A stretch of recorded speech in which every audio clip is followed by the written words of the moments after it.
감사합니다. 그 총회 주일헌금인데 그 봉투를 다음 주에 삽질을 좀 해드리겠습니다.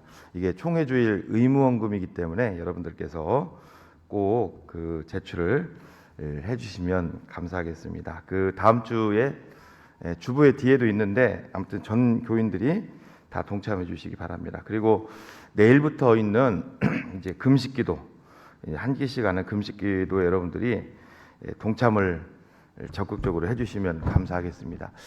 저는 그 참고로 40일간 저녁 금식을 좀 계속 선포하고 하겠습니다.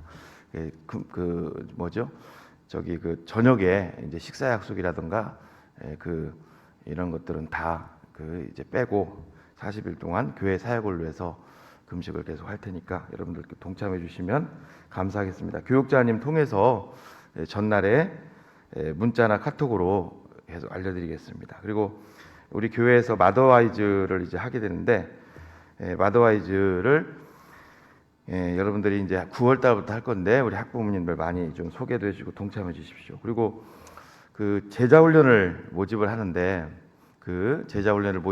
양육반까지 받으신 분들 하니까 신청을 좀 안 했어요.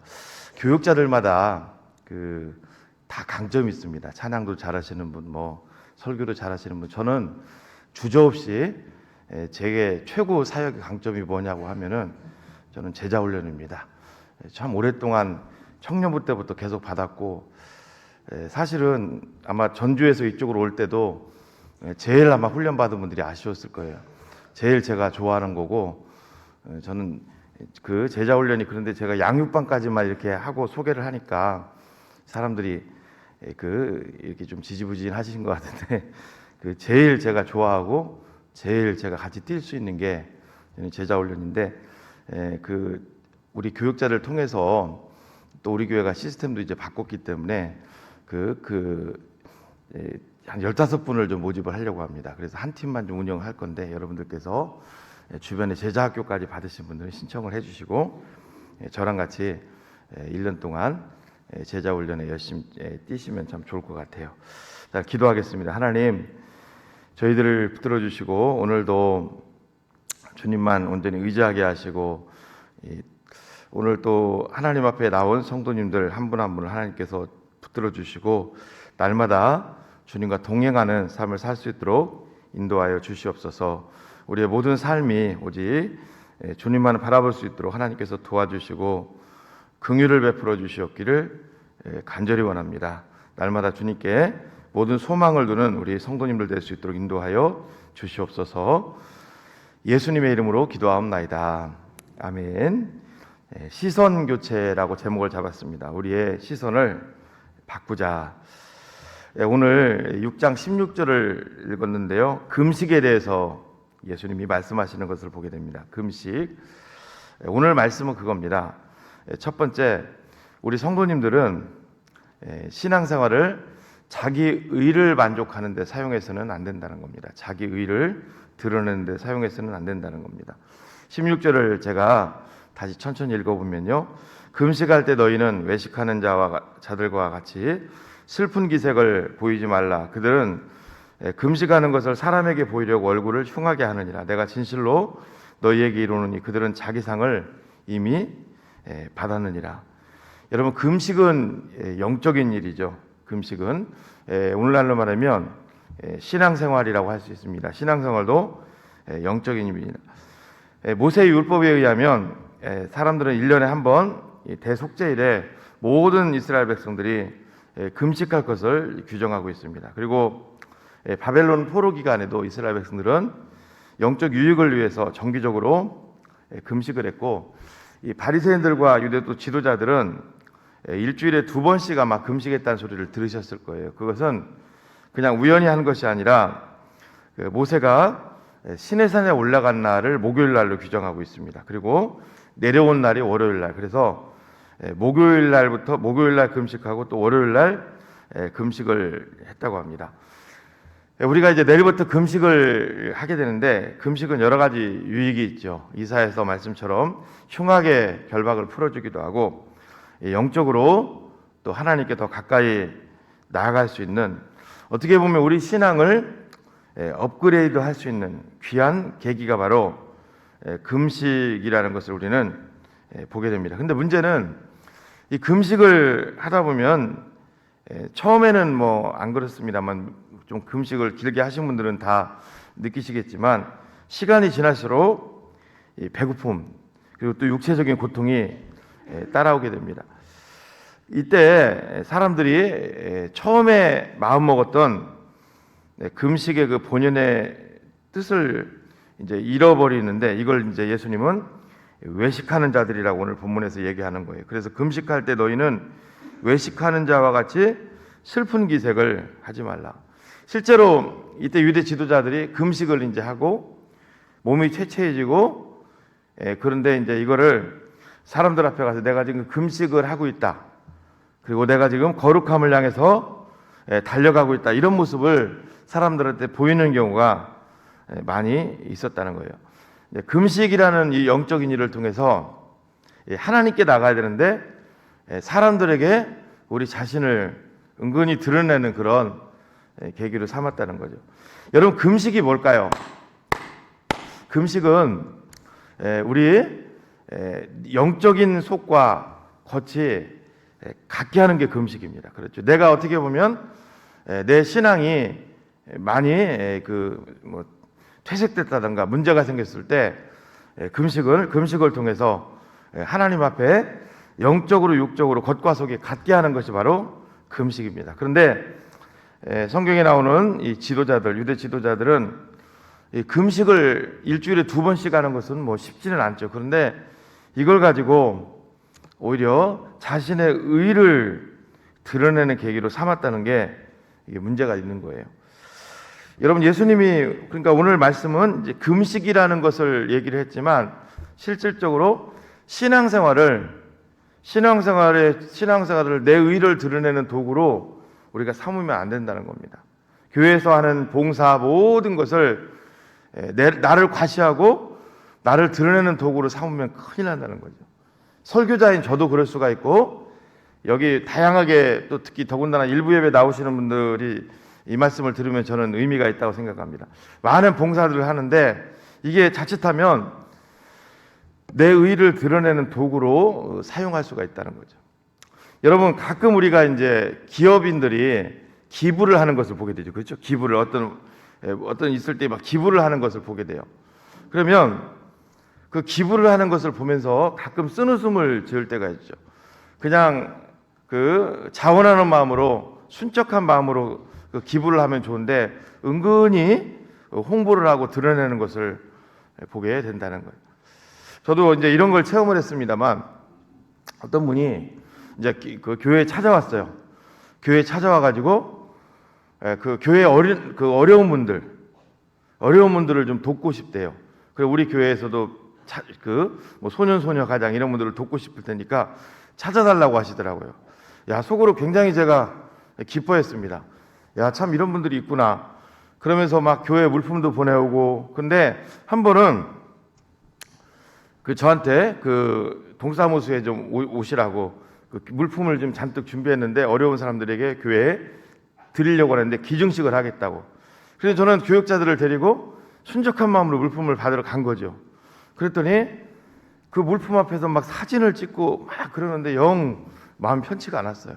그래도 증거를 남기려나 보다 그랬는데 나중에 알고 봤더니 선거에 그게 나오려고 하는 그런 걸 보면서 마음이 많이 좀 씁쓸했던 기억이 있습니다.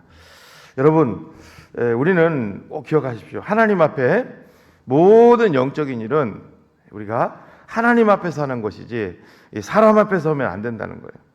사무엘상 15장에 보면 하나님이 사울에게 특명을 내리시죠. 어떤 명령을 내리시냐면 너는 지금 가서 아말렉을 쳐서 그들의 모든 소유를 남기지 말고 진멸하되 남녀와 소아와 젖 먹는 아이와 우양과 낙타와 나귀를 다 죽이라고 하십니다. 이때 사울은 21만 명, 두 지파에서 뽑은 유다와 베냐민에서 뽑은 그 지파를 데리고 가서 이 아말렉 쪽을 진멸을 합니다. 그런데 어때요? 하나님이 진멸하라고 하셨는데 다 진멸한 것이 아니라 좋은 짐승들은 데리고 오고 또 왕도 사로잡아 옵니다. 백성 앞에 이제 주면서 전리품으로 주면서 자기를 내세우기 위한 거죠. 잘 보셔야 됩니다. 하나님의 명령에 사울이 순종한 것은 잘한 거예요. 근데 결과는 뭐예요? 씁쓸하죠. 결국은 자신을 드러내는 것을 보게 되죠. 그리고 나중에 더 심각한 것은 사무엘상 15장 12절에 이렇게 기록했어요. 사무엘이 사울을 만나려고 아침에 일찍 일어났더니 어떤 사람이 사무엘에게 말하 이르되 사울이 갈멜에 이르러 자기를 위하여 기념비를 세웠다.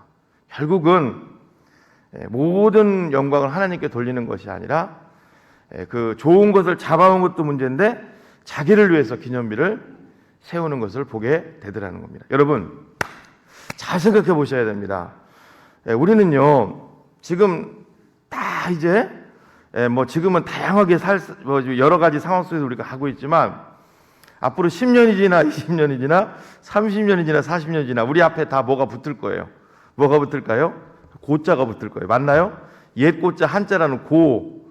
이제 저도 시간이 좀 지나면 고 권종민에서 붙을 거예요. 맞아요? 틀려요? 나중에는 다 하나님 앞에 갈 사람들이에요. 문제는 우리의 인생을 누구의 영광을 드러내기 위해서 사는 자가 굉장히 중요합니다. 그걸 꼭 기억하셔야 돼요, 여러분들이. 목회도 마찬가지고 여러분들의 삶도 마찬가지고 결국은 나를 드러내기 위해서 이 일을 했는가? 오직 하나님의 영광을 드러내기 위해서 이 일을 했는가? 이거 굉장히 중요하다고 생각합니다. 여러분, 굉장히 중요하다고 저는 생각해요. 마지막 우리가 서 있는 자리에 우리가 교사를 하시던 목자를 하시던 모든 우리가 하는 모든 신앙생활 모든 사명 영역 가운데 결국은 우리는 누구의 영광을 위해서 누구를 드러내기 위해서 일을 하는지를 늘 우리 자신의 그 분명한 기준을 여러분들이 놓치시면 안 된다는 거예요.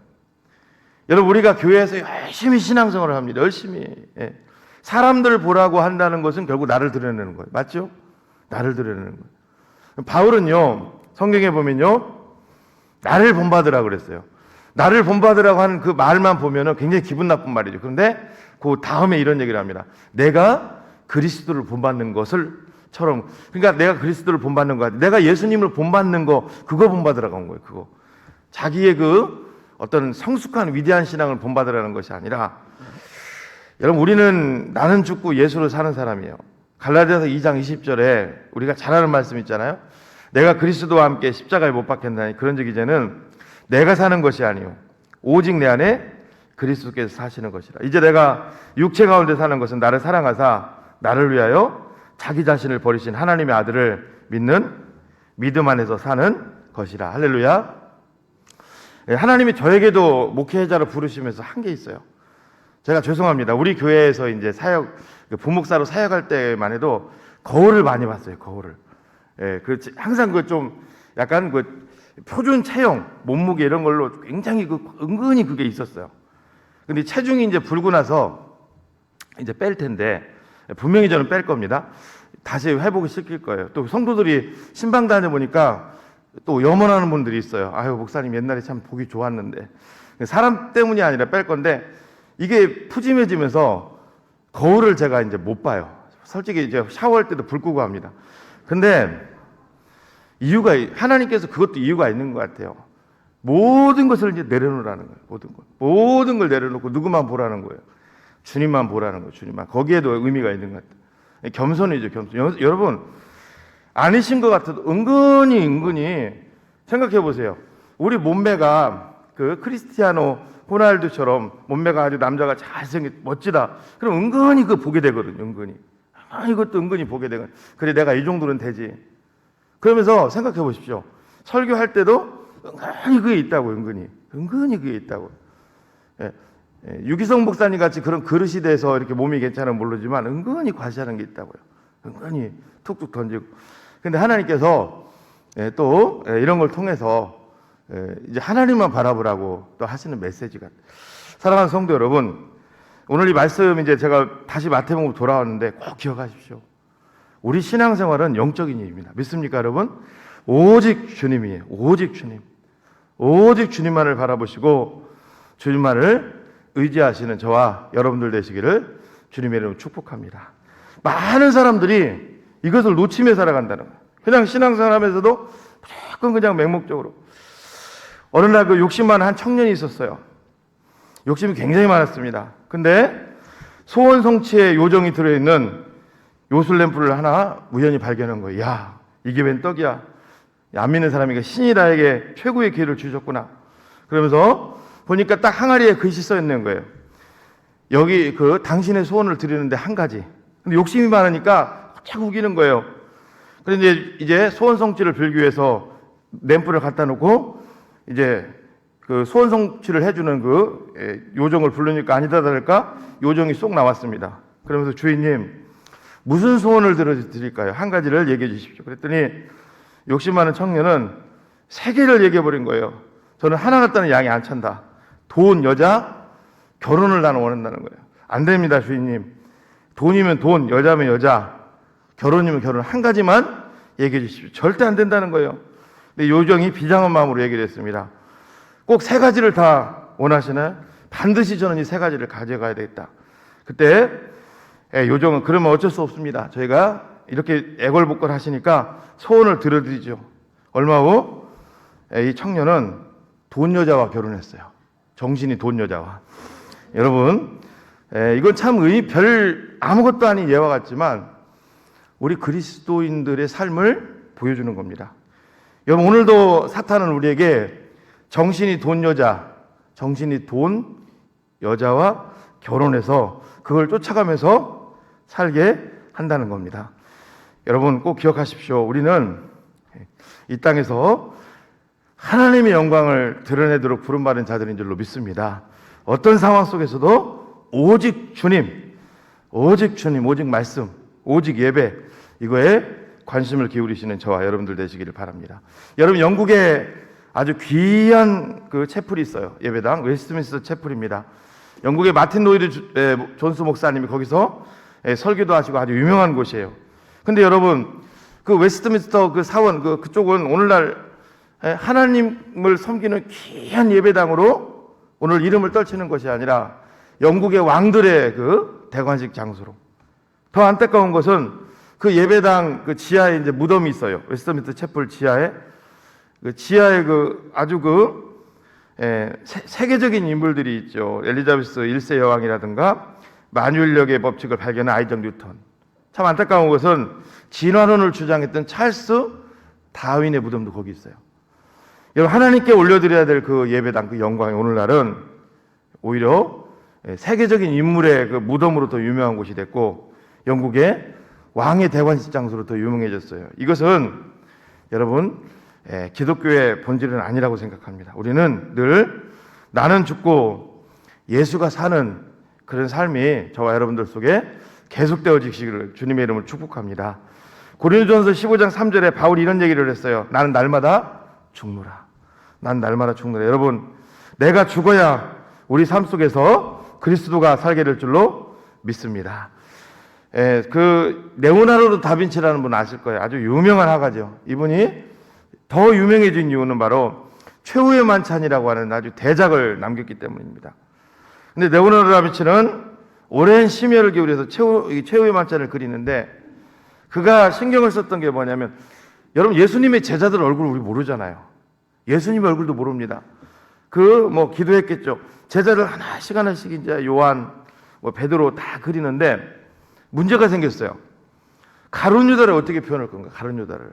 성경에 또 가룟 유다가 많이 나오는 것도 아니잖아. 가룟 유다를. 근데 아무리 마음을 먹어도 가룟 유다가 떠오르지가 않는 거예요. 근데 마침 자기를 힘들게 하는 사람의 얼굴이 떠올랐어요. 그러면서 딱 매칭이 된 게 맞아. 가룟 유다는 이런 얼굴로 표현하면 좋겠다. 그러면 자기를 힘들게 하는 사람의 얼굴을 떠올리면서 가룟 유다를 그렸다고 합니다. 근데 문제는 가룟 유다 얼굴이 잘 표현해서 심술을 긋고 좀 이렇게 안 좋게 딱 그렸는데 문제는 마지막에 이제 예수님을 딱 그리는데 예수님 얼굴이 떠올리지 않는 거예요. 그렇다고 여러분, 세계적인 화가가 다른 사람이 그렸던 예수님의 얼굴을 또 흉내낼 수도 없잖아요. 아무리 해도 떠올리지 않는 몇 달 동안을 예수님을 중앙에 못 그리고 그냥 놔둔 거예요. 그때 한 수도원에 들어가서 이제 이 문제를 놓고 기도하고 수도사와 상담을 하는데 다 털어놨습니다. 그랬더니 수도사가 하는 얘기가 뭐냐면, 가룟 유다를 그릴 때 친구의 그런 기분 나쁜 친구를 모습을 연상하게 그랬다는데, 그건 하나님이 기뻐하지 않는다고.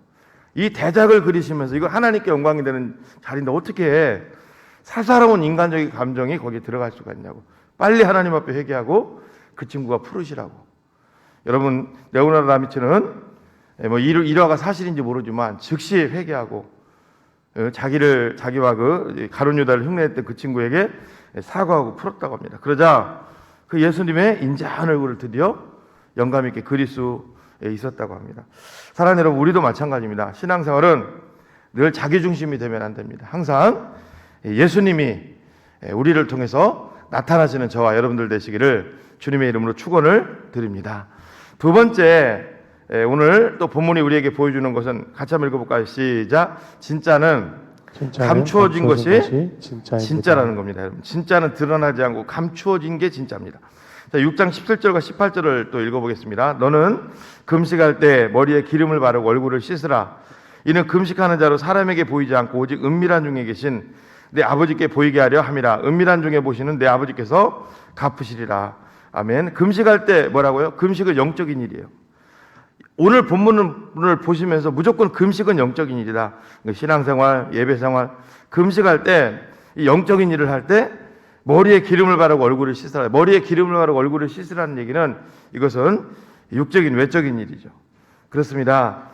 여러분, 우리가 하나님의 일을 할 때도 우리는 뭐예요? 이것도 감추라는 거예요. 감추. 드러내지 말라는 겁니다. 사랑하는 여러분, 그 진짜는요 드러나지 않습니다. 잘 보십시오. 여러분들이 집에 그 가짜 트로피가 있다고 생각해 보시고 그거 아무 곳에나 놓습니다. 근데 순금으로 제작된 100억짜리 트로피가 있다고 해보세요. 그거 아무 데나 놓을 사람은 없어요. 그렇죠? 여러분, 도둑이 들어와서 슬쩍 가져가면 어떻게 합니까? 절대 뭐 손님이 왔을 때 살짝 보여줄 수는 있겠죠. 근데 아무 데나 놓는 사람은 없어요. 여러분, 맞습니다. 신앙생활에도 진짜는 우리가 진짜를 체험하고 진짜를 가지면 감추고 싶은 거예요. 출애굽기 34장 33절을 보면요. 34장 33절. 모세가 시내산에 올라가서 40일간 주야를 금식하면서 십계명을 가지고 내려옵니다. 그때 모세의 얼굴에는 이 땅에서 얻을 수 없는 광채가 나기 시작해요. 그때 모세가 한 행동이 있어요. 출애굽기 34장 33절을 우리 같이 읽어볼까요? 시작. 모세가 그들에게 말하기를 마치고 수건으로 자기 얼굴을 가렸더라. 진짜는 사람을 감추고 싶은 거예요. 모세도 신령한 걸 많이 체험했잖아요. 그렇죠? 신령한 걸 많이 체험했다고. 근데 그것을 아무리 힘들어도 막 드러내고 그러지는 않았습니다. 여러분, 출애굽기에서 모세가 떨기나무 가운데 하나님을 체험한 것도 아주 신령한 거죠. 네, 그런 것들을 모세는 계속 감추는 걸 보게 돼요. 예수님도 마찬가지입니다. 변화산에 일부 제자들과 올랐어요. 올랐을 때 아주 신령한 것을 체험합니다. 신령한 것을. 얼마나 그곳이 황홀했으면 베드로는 처자식이 있는데도, 그렇죠? 처자식이 있는데도 장모가 있으니까 뭐 부인이랑 있었겠죠. 있는데도 여기에 초막이라도 좋으니까 짓고 여기서 우리 영원히 눌러 앉읍시다. 그 정도로 할 정도로 너무나 신비한 걸 체험했어요. 그런데요, 그 일에 대해서, 그 체험한 일에 대해서 예수님은 간증조차 하지 않으셨어요. 그대로 마지막 예수님 승천하실 때까지 감춘 것을 보게 돼요. 근데 마지막 이제 베드로 후서에 보면 베드로가 이 부분을 좀 언급하죠. 베드로후서 1장 16절로 18절을 제가 읽겠습니다. 우리 주 예수 그리스도의 능력과 강림하심을 너희에게 알게 한 것이 교모이 만든 이야기를 따른 것이 아니 우리는 그의 크신 위엄을 친히 본 자라. 이 변화산에서 봤다는 거예요. 지극히 큰 영광 중에 이러한 소리가 그에게 나기를 이른데 사랑하는 아들이요 내 기뻐하는 자라 하실 때 그가 하나님 아버지께 존귀와 영광을 받으셨느니라. 이 소리는 우리가 그와 함께 거룩한 산에 있을 때 이 변화산을 얘기하는 거죠. 하늘로부터 난 것을 들은 것이다. 실제 들었다. 요 한 줄 딱 나온 것을 보게 됩니다. 그렇습니다. 사랑하는 우리 고강성산교회 성도 여러분, 사도 바울도요 고린도후서 10장에서 실제 천국에 올라가서 3층천에 올라가서 천국의 모습을 체험하고 옵니다. 근데요 신기한 게 뭐냐면요, 바울은 전도할 때도 어떤 상황 속에서도 자기가 그랬다고 하지 않아요. 그것을 끝까지 감추는 것을 보게 됩니다. 이 땅을 떠날 때까지. 여러분, 우리도 마찬가지입니다. 예. 하나님의 사람들은요 감출 게 많아야 돼. 믿습니까, 여러분? 감출 게 많아야 된다. 남을 위해서 헌신했던 눈물, 홀로 기도했던 거, 맞죠? 남을 위해서 헌신한 거, 이게 진짜인 줄로 믿습니다. 이게 진짜라고, 이걸. 이게 정말 진짜라고요, 여러분. 여러분 참 신기합니다. 드러내놓고 누구를 도와준 건요, 자꾸 얘기하고 싶어요. 근데요, 정말로 무명으로 뭘 했다던가 남무르게 한 것은요, 진짜 감추고 싶어요. 전 천국 갈 때까지 여러분들이 이 귀한 진리를 붙들고 가시는 저와 여러분들 되시기를 축복합니다. 이 귀한 진리를 붙들고 가시기를 축복합니다. 제가 신학교 다닐 때 우리 목사님들이 참 좋아했던 교수님이 한 분 계세요. 최홍석 교수님이라는 분인데 그분에 대해서는 구구절절 얘기를 하지 않겠습니다. 근데 이분은 강의실문을 딱 열고, 저도 이제 좀 친분이 있어서 교수님 연구실을 들어가면 얼마나 겸손한지 연구실에 책도 안 갖다 놨어요. 아주 텅 비어 있어요, 연구실이. 어때 교수님들 보면 저도 좀 창피한, 막 일부러도 책도 꽂아놓고 하는데 그 정도로 겸손하신 분이. 근데 나중에 제가 들었던 게 뭐냐면, 그 학생 통해서 들었어요. 이분이 신학교에서 교수로 계시는 동안 그 신학생들 중에 어려운 학생들이 있잖아요. 자기 그 사례비 월급을 많이 털어서 많이 도와줬다는 소리를 통해서 들었습니다. 아, 참, 그러니까 사실 그 감춘 거거든요, 감춘 거. 그것도 여러분 한번 오늘 이 설교를 저랑 같이 들으시면서 내일 내가 이 땅을 떠난다면 하나님과 나만이 아는 감춘 게 뭐가 있을까? 그분과 나만이 아는 감춘 게 뭐가 있을까? 그거 있는 분들은 영적 부자예요. 믿습니까? 영적 부자라고. 어떤 교회는요, 교회에서 이렇게 헌신하고 봉사할 때 수고했습니다 그런 얘기도 못하게 해요. 그거 부정탄다는 거예요. 하나님 앞에 가서 나중에 정말 하나님 앞에 가서 상 받는데 뭘 이 땅에서 그렇게 뭘 수고했다 소리 그거 하지 말라. 사실은 그 의미가 있어요. 감춰야 됩니다. 감춰야 됩니다. 저도요, 여기 여럿이 앉아서 막 몇 시간씩 기도하고 그거보다 정말 애타는 마음으로 혼자 아무도 안 볼 때 교회 와서 하나님 앞에 눈물로 기도했던 그 시간들이 너무 지금 저에게는 소중한 거예요.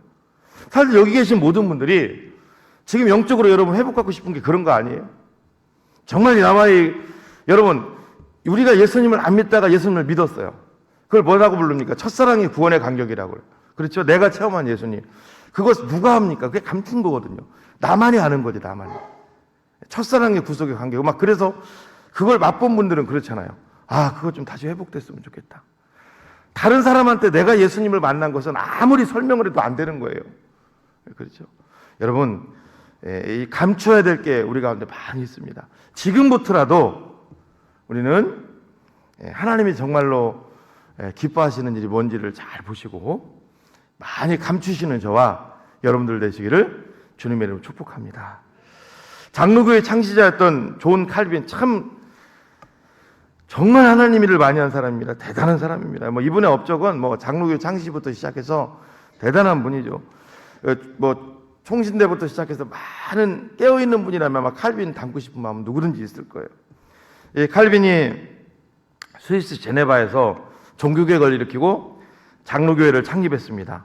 그의 영향을 받았던 제자 존 낙스는 스코틀랜드로 건너가서 장로교회를 세웠습니다. 영국의 메리어 왕이 나는 스코틀랜드 전체의 군대가 무섭지 않다. 그러나 존 낙스의 기도는 정말 내가 두렵다 할 정도로 신실하게 사역을 했던 사람이 존 낙스인데 칼빈의 제자고요.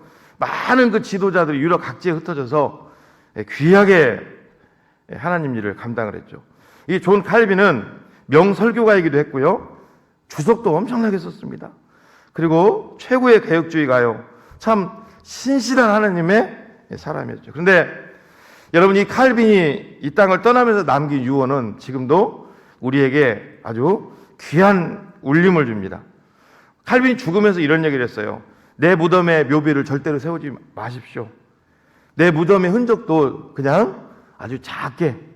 그래서 그런지 칼빈의 무덤이 한동안 공동묘지에 정말로 초라하게 있었고, 나중에 후대들이 지금은 이렇게 화단으로 이렇게 좀 조성을 해놨습니다만, 그냥 제이시라고 딱 약자 존 칼빈. 여러분, 칼빈이 왜 마지막 떠날 때 이런 모습을 우리에게 남겨줬을까요?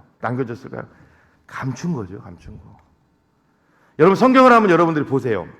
자, 여러분 모세 무덤 지금 있습니까? 모세 무덤 가보신 분 성지순례 때 없습니다. 진짜는 하나님이 감춰놨다고요. 여러분 성경에서 진짜 중요한 게 뭐예요? 언약궤잖아요. 언약궤 보신 분 있어요? 아마 지금 언약궤가 하나님이 주신 그 언약궤 얘기하는 거예요. 언약궤. 이 솔로몬 성전 안에 그 지성소에 있던 언약궤. 아마 그게 있다면 어느 나라인가 그게 있다면 막 기독교인들 다 가볼 거예요. 근데 언약궤 있는 거 보셨어요? 진짜 중요한 것은 하나님이 감춰 놓으셨어요. 그렇죠? 진짜 중요한 것은. 바울의 무덤에 이제 간 거예요. 바울의 순교지. 기다리러 갔습니다. 사람들이. 갔는데 막 깜짝 놀라는 거예요. 왜 그런 줄 아세요? 뭔가 있을 줄 알았더니 바울의 목이 있어요. 목만 딱 있습니다. 목만. 뭘 또 만들어 놨겠죠. 목만. 참수당했다 이거예요. 밑에는 없습니다. 여러분 진짜는 감추고 싶은 거예요. 오늘도 성경에서도 보십시오. 하나님이 진짜는 다 감춰놨어요. 여러분 진짜 교회가 어떤 교회예요? 성경에 나오는 뜨거운 교회들 있잖아요. 베레아 교회, 데살로니가 교회. 그런 교회들이 지금 있나요? 거의 없잖아요. 하나님이 다 감추셨다고. 여러분 성경 서울대를 나오고 카이스트를 나오고 옥스퍼드 예일대를 나왔다고 여기에 감추어진 진리를 알 수 있나요? 모른다고요. 성령께서 깨닫게 해주셔야만 이걸 볼 수 있는 거예요. 할렐루야. 진짜 하나님이 감춰놨다고. 아무리 여러분 서울대학교를 나와서 이걸 파도요, 과학고를 나온 사람이 파도 이거 못 판다고요. 이게 뭐야 이게 그런다고. 이게 대체 뭐야. 이걸로 뭔 구원을 받는다는 얘기야. 세 번째, 우리 또 제목 한번 읽어보겠습니다. 시작. 성도들은 보물을 이 땅이 아닌 하늘에 쌓아둬야 합니다. 원래 19, 20, 21절까지 읽어야 되는데 19절까지만 좀 보겠습니다. 너희를 위하여 보물을 땅에 쌓아두지 말라. 거기는 좀과 동록이 해하며 도둑이 구멍을 뚫고 도둑질하느니라. 땅에 쌓아두지 말라. 땅의 반대말 하늘이죠. 여러분 땅의 특징이 뭐예요? 변한다는 거예요. 맞죠? 결국 이 땅은 나중에는 사라질 거예요. 그러니까 여러분 하늘의 특징은 뭐예요? 변치 않는다는 거예요. 그러니까 우리의 삶의 의미를, 목적을 어디에 둘 건지를 보여주는 거예요. 오늘 말씀은 꼭 보물을 어디에 쌓는다, 동록이 녹슬게 하는 거거든요. 그러니까 땅은 변한다는 거예요. 땅은. 여러분 저도 시골이지만 시골에 가 보면요, 시골도 안 변할 것 같지만 제가 시골 가끔씩 가서 이제 보면은 시골도 변했더라고요. 도시는 말할 것도 없죠. 이 세상은 변합니다. 여러분 어제 우리가 막 열광했지만 앞으로 그 열광이 언제까지 갈지는 몰라요. 그게 우리의 이 세상이에요. 그러나 영원히 변치 않는 곳이 있죠. 하늘인 줄로 믿습니다. 하나님에 계신 영원한 천국은 영원히 변치 않는 거예요. 너희를 위하여, 그러니까 보물을 땅에 쌓아두지 말라는 것은 자꾸 변하는 거 붙잡고 살지 말라는 거예요. 변하는 거. 여러분 우리가 돈 붙잡고 살아가요. 그런데 어떻습니까? 그게 영원한 건가요? 그렇지 않잖아요. 모든 거, 세상의 명예, 재물, 물론 필요합니다. 그게 왜 필요할까요? 그걸 통해서 영혼 살리라고 하나님이 허락하신 거예요. 쌓아두라고 허락하신 것이 아니라, 쌓아두지 말라는 것은 멈추라는 겁니다. 멈추고 시선을 바꾸라는 겁니다. 그러면서 종과 동록이 해하는 곳, 그곳에 우리 시선을 두지 말고, 도둑이 구멍을 뚫고 도둑질한다는, 여기 지금 19장 말미 이런 내용이 있는데, 이거 뭐냐면요, 유대인들은 집을 질 때 여러분 흙벽돌로 졌어요. 그리고 흙으로 된 어떤 돌 비슷한 걸로 쌓았어요. 도둑질할 때 도둑이 대문으로 들어오는 것이 아니라 옆에 벽 같은 데를 뚫고 들어왔다고. 그만큼 허술했어요. 그리고 가져가는 거예요. 뭐를 의미할까요? 이것도 너희들이 애지중지하고 지금 이거 다니면 안 된다고 하는 것도 하나님이 한번 손 한번 툭 치면 다 사라질 거라는 거예요. 사랑하는 성도 여러분, 하나님이 지금 우리를 붙들고 계시기 때문에 우리가 예배당에도 올 수 있는 거고, 하나님이 모든 걸 붙들고 계시고 허락하시기 때문에 여러분들과 제 앞에 있는 모든 것이 있는 줄로 믿습니다. 저는요 이런 것도 봤어요. 제가 이제 시골 살 때 신실한 믿음의 집이었는데 막 불이 났거든요. 그냥 순식간에 막 잿더니 아주 집 반문서, 논문서, 앨범 다 그걸 보면서 야 진짜 너무 제가 허망하더라고요. 옆에 탔는데 진짜 아무 것 없이 다 탄 거예요. 전기합선 알죠? 전기합선인가를 불났는데 진짜 그때 깨달은 게 뭐냐면 사진도 별 의미가 없구나. 다 탔어요. 다 탔습니다. 여러분 하나님이 우리를 붙들고 계시기 때문에 우리가 지금도 안전하게 하루를 살아갈 수 있다는 것을 꼭 기억하십시오. 이 말씀을 준비하다가 잠언 말씀 하나가 떠오르더라고요. 잠언 4장 23절. 무릇 지킬 만한 것 중에 더욱 내 마음을 지키라. 여러분, 예수 그리스도를 사랑하시는 마음 믿습니까, 여러분? 정말 주님을 붙잡는 마음, 그것을 늘 붙들고 가시기를 바랍니다. 다른 것에 소망을 두면 소망을 둘수록 더 갈급함만 생길 거예요. 더 우리 삶은 더 안 좋아질 겁니다. 오직 하나님만 바라보시라는 거예요. 하나님만. 오직 하나님만. 여러분, 우리 앞에 있는 모든 일들은 절대로 우연이 없습니다. 오직 하나님만 바라보십시오. 제가 이스라엘에 예전에 성지순례를 갔는데, 저 성지순례 갈 때만 해도 이집트도 갔습니다. 이집트에 가는데 피라미드가 막 깜짝 놀랐어요. 피라미드가 막 어마어마하더라고요. 마치 꼭 롯데타워 보는 것 같아요. 막 어마어마해. 가보신 분들 알죠? 막 쿠푸항의 피라미드. 그런데 재밌는 게 뭔지 아세요? 그 피라미드가 한번 들어가면은 이게 입구도 못 찾게 만들어 놨대요. 그 사람들은 뭐 부활 이런 거 자체로 믿었잖아요. 그리고 피라미드에 온갖 좋은 걸 갖다 다 놓은 거예요. 금 이런 거. 그런데 실제 피라미드가 발굴됐는데요, 다 없어졌어요. 다. 그 좋은 게 다 없어졌어요. 투탕카멘, 16살에 죽은 왕, 투탕카멘의 피라미드 빼고는 아무것도 없어요. 거기 한번 들어가면은 발굴해가지 도굴해가지 못하도록 그냥 막 완전히 미로처럼 만들어놨는데 어떻게 다 가져갔어요. 이게 세상이라는 거예요, 여러분. 아무리 피라미드 같은 걸 만들어 놓고 해도 이집트에서 그렇게 지키려고, 이집트가 여러분 얼마나 오랫동안 강대국이었습니까? 그렇죠? 그런데 그 많은 피라미드 중에 투탕카멘 빼놓고는 다 도굴해 간 거예요. 도굴해 가서 지금 또 드러내지도 않아요. 왜? 드러내면 뺏길까봐. 어딘가에 사람들이 감춰놓고 있겠죠. 그 지배했던 사람들이. 이집트 사람이 도굴해 갔던, 외부에서 도굴해 갔던 다 숨겨놓고 있겠죠. 우리 인생도 마찬가지입니다. 어떤 일이 있어도 우리 인생은 오직 주님이 기뻐하는 것에 그 마음을 두시는 저와 여러분들이 되시기를 주님의 이름으로 축복합니다. 말씀을 마치겠습니다. 신앙이 좋고 선정을 베풀었던 여왕이 영국의 빅토리아 여왕이죠. 여왕은 종종 궁궐을 빠져나가서 서민들과 대화하고 서민들의 상황을 살피는 것을 즐겼다고 합니다. 한 번은 영국 런던에 남편을 일찍 여였지만 꿋꿋하게 믿음으로 사는 믿음이 좋은 과부 얘기를 듣게 됐습니다. 여왕은 그 과부의 신앙이 도대체 얼마나 좋은지 한번 찾아가 보기로 했습니다. 그리고 과부의 집에 가서 이런저런 얘기를 나눠보니까 듣던 대로 믿음이 참 좋아요. 이제 여왕이 말미에 그런 얘기를 했습니다. 이름을 불러가면서 지금까지 과부의 집을 얘기하는 이 집에 찾아온 손님 중에 가장 귀한 분이 누구였습니까? 여왕의 대답은 예수님이라고 할 줄 알았어요. 그랬더니 그 과부가 당연히 여왕님이시죠. 그랬더니 이 여왕이 이렇게 물었답니다. 제가 아닐 것 같은데요. 이 집에 찾아온 가장 귀한 손님은 당신이 믿고 의지하는 예수 그리스도가 아닌가요? 그랬더니 이 여왕이 겸손하게 이렇게 대답했다고 합니다. 여왕폐하, 예수님은 제게 손님이 아니십니다. 그분은 제 주인이십니다. 사랑하는 여러분, 예수님이 우리 인생의 주인이 되면요, 외식하지 않죠. 정말로 예수 그리스도가 내 주인이 되면요, 감추고 싶습니다. 믿습니까, 여러분? 절대로 드러내지 않습니다. 감추고 싶다고요. 오늘도 이 확고한 믿음 가운데 서시는 우리 모두 되시기를 축복합니다. 여러분, 잘 생각해 보셔야 돼요. 왜 초대교회의 그 감추었던 그 믿음이 뜨거워서 불같이 세상으로 번졌는데 왜 중세교회로 접어들면서 그렇게 외관이 화려해졌단 말이에요. 막 교회들이 어마어마하게 화려해졌어요. 막 드러나기 시작하는 거예요. 그렇죠? 교관. 여러분, 성당의 벽화, 막 천정의 벽화를 그리기 위해서 돈이 없으니까 외관을 화렵게 꾸미기 위해서 면제부까지 팔았어요. 그게 중세교회 카톨릭이라고요. 오늘 한국교회도 많은 사람들이 걱정합니다. 너무너무 지금 화려해지고 있다. 교회가 화려해지고 있고 너무너무 성도도 화려해지고 있고. 여러분, 예배를 드리는데 왜 자꾸 그 대형교회의 어마어마한 성도들을 자꾸 비출까요?